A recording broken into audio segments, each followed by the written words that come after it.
আলাইকুম। আমি আফরোজা, খেলাঘর 24 নিউজ চ্যানেলে আপনাকে স্বাগত। শুরুতেই জানাবো আজকের গুরুত্বপূর্ণ আপডেট সংবাদগুলোর শিরোনাম। মানিক মিয়া অ্যাভিনিউ জুড়ে খালেদা জিয়ার জানাজার প্রস্তুতি। খালেদা জিয়ার জানাজা ও দাফন ঘিরে নিরাপত্তায় ২৭ প্লাটুন বিজিবি মোতায়েন। খালেদা জিয়ার মরদেহ এভার কেয়ার থেকে নেওয়া হয়েছে ফিরোজায়। মহাসড়কে দোকান, যানজটে ভোগান্তি।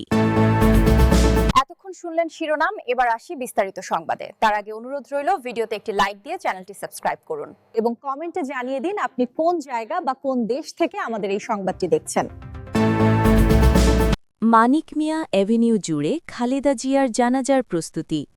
সাবেক প্রধানমন্ত্রী ও বিএনপির চেয়ারপারসন বেগম খালেদা জিয়ার জানাজা রাজধানীর মানিক মিয়া অ্যাভিনিউয়ে বুধবার ৩১ ডিসেম্বর বাদ জোহর অনুষ্ঠিত হবে। জানাজা আয়োজনে যাবতীয় প্রস্তুতি সম্পন্ন হয়েছে বলে মঙ্গলবার ৩০ ডিসেম্বর রাতে জানিয়েছে প্রধান উপদেষ্টার দপ্তর। প্রধান উপদেষ্টার দপ্তর জানিয়েছে, বুধবার জানাজার সময় জাতীয় সংসদের দক্ষিণ প্লাজার বদলে মানিক মিয়া এভিনিউয়ের পশ্চিম প্রান্তে খালেদা জিয়ার মরদেহবাহী কফিন রাখা হবে। জাতীয় সংসদ ভবনের ভেতরের মাঠ, বাইরের অংশ এবং মানিক মিয়া এভিনিউ জুড়ে জানাজা অনুষ্ঠিত হবে। খালেদা জিয়ার প্রতি সর্বস্তরের মানুষ যাতে নির্বিঘ্নে সম্মান জানাতে পারেন এবং তার জানাজায় অংশ নিতে পারেন, সেজন্য যাবতীয় প্রস্তুতি শেষ করছে নিরাপত্তা বাহিনীসহ সংশ্লিষ্ট রাষ্ট্রীয় সব দপ্তর। মানিক মিয়া এভিনিউয়ের চারপাশের সড়কগুলোতেও যেন সাধারণ মানুষ অবস্থান করতে পারেন, সে বিষয়ে প্রয়োজনীয় ব্যবস্থা নেওয়া হচ্ছে। জানাজার পর বিকাল ৩:৩০টার দিকে শেরেবাংলা নগরের জিয়া উদ্যানে শহীদ রাষ্ট্রপতি জিয়াউর রহমানের সমাধির পাশে খালেদা জিয়াকে রাষ্ট্রীয় মর্যাদায় সমাহিত করা হবে। এ সময় খালেদা জিয়ার পরিবারের সদস্য, রাষ্ট্রীয় গুরুত্বপূর্ণ ব্যক্তি, সরকারের দায়িত্বপ্রাপ্ত ব্যক্তি, বিদেশি অতিথি, রাষ্ট্রদূত এবং বিএনপি মনোনীত রাজনীতিকেরও উপস্থিত থাকবেন। খালেদা জিয়ার দাফন নির্বিঘ্নে শেষ করার জন্য জিয়া উদ্যানের নির্ধারিত ব্যক্তিদের ছাড়া আর কাউকে প্রবেশ করতে দেওয়া হবে না। দাফন শেষ না হওয়া পর্যন্ত সেখানে জনসাধারণের চলাচল সীমিত রাখা হবে। খালেদা জিয়ার জানাজা ও দাফন ঘিরে নিরাপত্তায় ২৭ প্লাটুন বিজিবি মোতায়েন। বিএনপির চেয়ারপারসন ও ৩বারের সাবেক প্রধানমন্ত্রী খালেদা জিয়ার জানাজা ও দাফন ঘিরে রাজধানীর বিভিন্ন পয়েন্টে ২৭ প্লাটুন বিজিবি মোতায়েন করা হয়েছে। খালেদা জিয়ার জানাজা রাজধানীর মানিক মিয়া অ্যাভিনিউয়ে বুধবার ৩১ ডিসেম্বর দুপুর ২টায় অনুষ্ঠিত হবে। পরে বিকাল ৩:৩০টায় স্বামী শহীদ প্রেসিডেন্ট জিয়াউর রহমানের সমাধির পাশে তাকে দাফন করা হবে।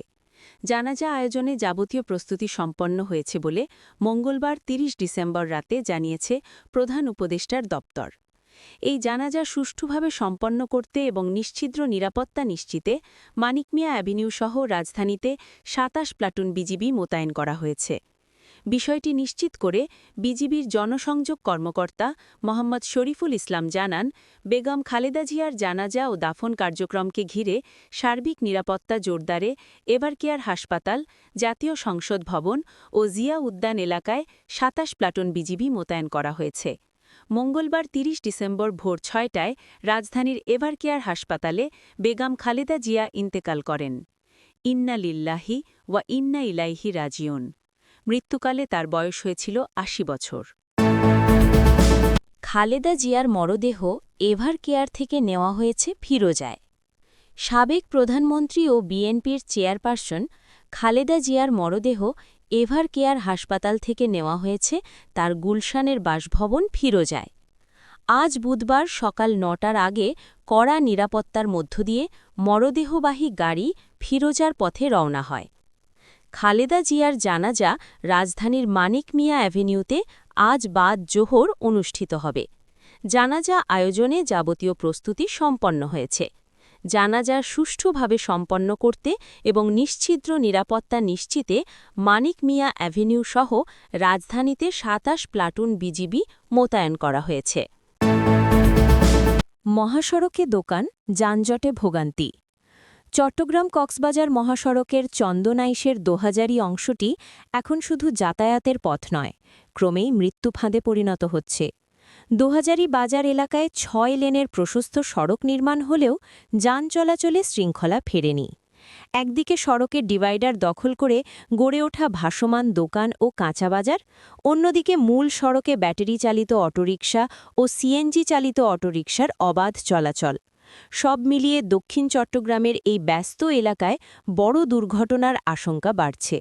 সরেজমিনে দেখা যায় দোহাজারী পৌর সদরের প্রায় আধা কিলোমিটার এলাকায় সড়কের বিভাজকে ডিভাইডারে খুঁটি গেড়ে অস্থায়ী দোকান বসানো হয়েছে। কোথাও সবজি, কোথাও ফল, আবার কোথাও চায়ের দোকান। নিয়ম অনুযায়ী মহাসড়কের উপর কোনো ধরনের স্থাপনা থাকার কথা না থাকলেও এখানে ডিভাইডারই যেন বাজারের অবিচ্ছেদ্য অংশ হয়ে উঠেছে। ৬ লেনের এই মহাসড়কে দূরপাল্লার যানবাহনের জন্য দ্রুতগতির লেন থাকলেও দোহাজারী অংশে তা কার্যত অকার্যকর। সড়কের দুই পাশে শত শত সিএনজি ও ব্যাটারি চালিত অটোরিকশা এলোমেলোভাবে দাঁড়িয়ে যাত্রী ওঠানামা করাচ্ছে। নির্দিষ্ট পার্কিং ব্যবস্থা না থাকায় মূল লেনেই যানবাহন দাঁড়িয়ে থাকছে। ফলে ঢাকা বা চট্টগ্রাম থেকে আসা দ্রুতগতির বাস ও ট্রাককে দোহাজারী সদরে এসে হঠাৎ ব্রেক কষতে হচ্ছে। এতে পেছনে থাকা যানবাহন দুর্ঘটনার ঝুঁকিতে পড়ছে। স্থানীয়দের অভিযোগ, প্রশাসন মাঝে মাঝে উচ্ছেদ অভিযান চালালেও তা স্থায়ী হয় না। সকালে উচ্ছেদ হলেও বিকেলেই আবার দোকান বসে। অভিযোগ রয়েছে স্থানীয় একটি প্রভাবশালী চক্র ও বাজার ইজারাদারেরা প্রতিদিন এসব ভাসমান দোকান থেকে চাঁদা আদায় করে। এতে সড়ক দখলমুক্ত করার উদ্যোগ বারবার ব্যর্থ হচ্ছে। স্থানীয় বাসিন্দা নূর উদ্দিন বলেন, ৬ লেনের সড়ক হওয়ায় যাতায়াত সহজ হবে বলে আশা করেছিলাম, কিন্তু এখন স্কুল কলেজের শিক্ষার্থী ও রোগীবাহী অ্যাম্বুলেন্সগুলো ২০-৩০ মিনিটের যানজটে আটকে চরম ভোগান্তিতে পড়ছে। উপজেলা সহকারী কমিশনার ভূমি ও দোহাজারী পৌর প্রশাসক ঝন্টু বিকাশ চাকমা জানান, তিনি সদ্য কর্মস্থলে যোগ দিয়েছেন। দোহাজারীতে সড়ক দখল করে ভাসমান দোকান ও বাজার বসার বিষয়টি সম্প্রতি তার নজরে এসেছে। সংশ্লিষ্ট কর্তৃপক্ষের সঙ্গে আলোচনা করে শিগগির অভিযান পরিচালনা করা হবে বলে জানান তিনি। দোহাজারী হাইওয়ে থানার ভারপ্রাপ্ত কর্মকর্তা মোহাম্মদ সালাউদ্দিন চৌধুরী বলেন, ব্যাটারি চালিত অটোরিকশা ও সিএনজির বিরুদ্ধে মামলা ও জরিমানা করা পুলিশের নিয়মিত কাজের অংশ।